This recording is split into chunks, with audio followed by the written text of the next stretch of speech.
মেয়ে মামাবাড়ি আসলেই তার ফুচকার দোকানে যেতেই হবে। দেখো সে আনন্দ করে করে যাচ্ছে। এই যে সন্ধ্যার পরে আমি, আমার ছোট বোন, আমার মেয়ে আর মাসি সবাই মিলে যাচ্ছি সেই গ্রামের দোকানে। ওই গ্রামটা ছোটোখাটো কিন্তু অনেক কিছু মানে অনেক কিছু বলতে চটপটি, ফুচকা, ঝালমুড়ি পাওয়া যায়। খুবই সুন্দর বানায় ওইখানে। এই যে গ্রামের রাস্তা দিয়ে আমরা যেতে আছি। এই যে পুকুর এর উপর আবার দেখো কি সুন্দর খামার দিয়েছে, মুরগির খামার। আমাদের গ্রামের রাস্তাটা খুবই সুন্দর, চতুর্দিকে ঘন বন জঙ্গল, তার পাশ মানে মধ্য থেকে খুব সুন্দর একটা রাস্তা।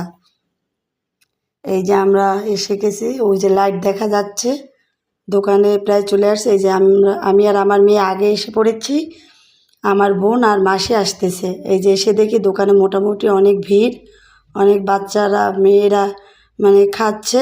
তা আমরা